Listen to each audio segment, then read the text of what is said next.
Everyone heard of personality tests, and I never thought of them as something that can give you value by any means. I mean, you know yourself, right? Lately I've done such a test myself, also because I was asked to do it in order of a job interview. And the test I did is called 16 Personalities, and it only took me around 10 to 15 minutes to complete it. And the first impressions navigating on the website were pretty positive, since the interface is pretty slick. The questions to be answered are answered step by step at an interval from not at all true to completely true. And after you've completed all the questions, you will get your personality type as well as some information to what extent you are, for example, introverted, intuitive, thinking, judging, and so on. You will also get some text that explain what your personality type stands for and what famous people in history also had this personality type. I think this is nice, but truly has a magical feeling when you can identify to 100% with the information you've got. For example, I am a very self-reflective person, and nearly everything of the information I read in the text were completely new to me. I often feel alone with the opinions, desires, and especially high standards and goals I set for myself. And this may sound crazy, but making this test and reading that all my feelings are quote-unquote normal for protagonist personality types was such a good feeling, because it felt like they are my people with the same standards, wishes, desires, goals, and so on. And because I was so impressed by the free information I've gotten, I decided to pay the extra dollars for the detailed information about my personality type, especially because of the career information. Because all I know is that I'm not happy in my current job position as an engineer, and I wanted to know what this test would recommend for my personality type, since everything else I read so far was, according to me, 100% true. So the journey of reading something about yourself continued, and it was a strange feeling to read something about yourself just based on some short questions that feel so true to yourself. At one point I even had the impressions that it is like the house sorting in Hogwarts. Anyway, you may say that some of the things I said at the beginning aren't special, and some generic informations will fit you like 80% of people. So most people will feel that those tests will generate them informations that are somewhat true and complementing their personalities, like a self-congratulation. But the point is that the results weren't only positive. They also pointed out some weaknesses and mentioned that some common behavior for protagonists may be difficult for other personality types to understand or even cope with. One thing I noticed over the years was that I want to do my own thing. I almost always question the status quo and have problems following rules that simply don't make sense. I question them by default, and when they don't make sense, it feels hard to follow something someone randomly thought was good.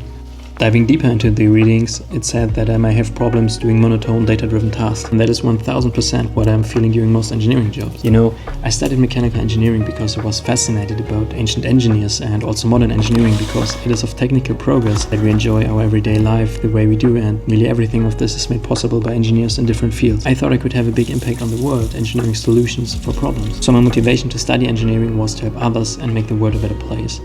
And while those jobs do exist, most engineering jobs just require monotone data work that I absolutely don't enjoy, and this was the exact reading of my personality test. Protagonists need their positions to have a personal touch and prefer to focus on the human. Factory or data entry jobs are not a good fit, as work revolving around something rather than someone just leaves protagonists unfulfilled. They need work that has soul. Their work must be purposeful and creative, so repetitive tasks in general are unappealing to protagonists, and social isolation leaves them bored at best. It's important to point out here, however, that some fields, among them science, technology, engineering, and mathematics, have a reputation as coldly rational and excessively data-driven. Although they're technical and data-focused, many careers in these fields also require creativity and insight, and their goal often is to make the world a better place. So this was also a key point where I thought this test is absolutely right.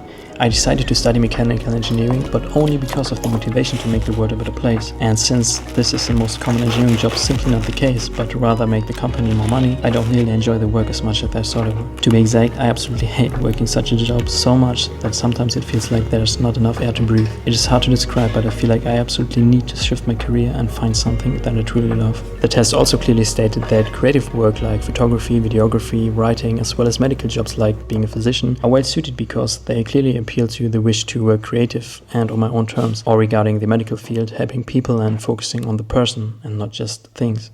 Photography and videography were only hobbies until this point, and before I did the test, I wanted to pursue a career as a filmmaker. You can imagine that having this in mind and then reading this text was another special moment for me. It kind of supported this decision that feels a bit hard to make, since I always wanted to prove myself, and coming from conventional Germany, being a physician or an engineer or a lawyer feels like a more prestigious thing than being a filmmaker. At least this is what I thought initially. But being an engineer that isn't working on purposeful things is, in my opinion, way less meaningful or important for the world than being a videographer helping others to be seen with their businesses working for something good. That being said, I am now in the middle of the process of figuring out how to start a filmmaking business, and especially which industry might be the best for me regarding my motivations to work with cool people on cool projects that have a meaning and purpose in one or many ways. So if one of you have any suggestions or experience in this, please share your thoughts in the comments. I'm sure this will not only be helpful for me, but also for others here. One thing that truly bothers me is that I have so many interests and ideas that my focus sometimes is divided between those things. And when this happens, I'm not making the progress I want to make in any of those projects, because divided focus, by the definition of that word, is no focus at all.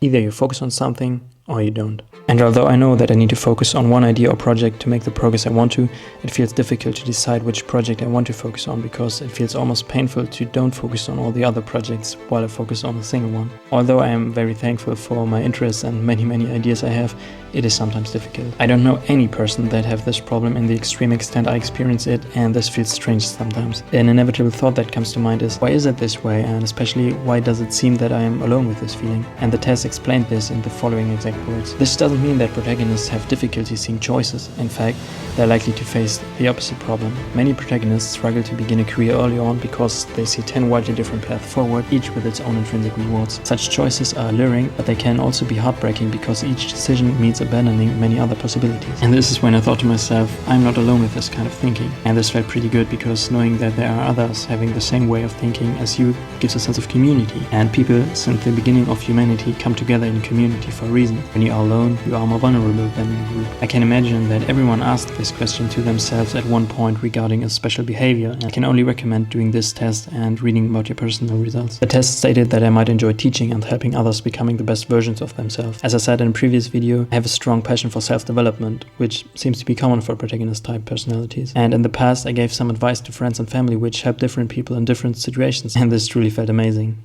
So for me, YouTube is the union of all these interests. I can make creative videos on my own terms, motivating and helping others, hopefully providing something you find value in. If this is the case, it is not just for the algorithm that it truly means a lot to me if you could show this by subscribing or commenting. Choose what you like, but it would be truly awesome to have a feedback if you liked it or not.